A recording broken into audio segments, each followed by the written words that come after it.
Hi hello అందరికి. ఈరోజు మనము తోటకూర పప్పు చేసుకుందామండి. తోటకూరలో ఐరన్ చాలా ఉంటుంది. పిల్లలకు బ్లడ్ తక్కువైనప్పుడు ఐరన్ పెట్టడం, ఐరన్ కలిగిన ఆహారాలు ఇవ్వడం చాలా మంచిది కదా. తోటకూరలో ఐరన్ బాగుంటుంది. ముందుగా తోటకూర కట్ చేసి పెట్టుకొని పప్పు కుక్కర్లో కడిగేసి వేసుకోవాలి. తర్వాత తోటకూర కట్ చేసిన తోటకూర పచ్చిమిరపకాయలు చిన్నగా చిరిమి వేయాలి. వేసి పసుపు వాటర్ వేసేసి కొంచెం ఆయిల్ వేసి క్యాప్ పెట్టేసేయాలి.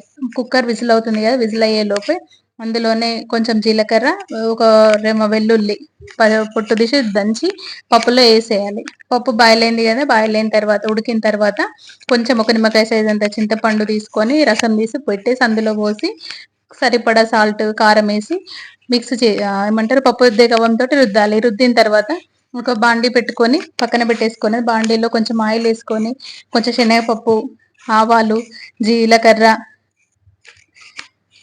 కరివేపాకు, ఎండుమిర్చి అవి వేసుకొని పసుపు అవి వేసుకొని పోపు చేసుకొని ఇందులో పోసేయాలి. అయిపోయినట్టే. ఈ వీడియో కనుక మీకు నచ్చినట్టయితే like and share and subscribe. పప్పు బాగుందని చెప్పేసి మా ఆయన లొట్టలు వేసుకుంటూ తింటున్నాడండి. మీకు మాట చెప్పాలనుకుంటున్నాను. నోటిని ఎంత పొదుపుగా వాడితే అంత ఆరోగ్యానికి మంచిది. డబ్బుని ఎంత పొదుపుగా వాడితే అంత ఇంటికి మంచిది. సో ఈ వీడియో కనుక మీకు నచ్చితే like and share and subscribe please.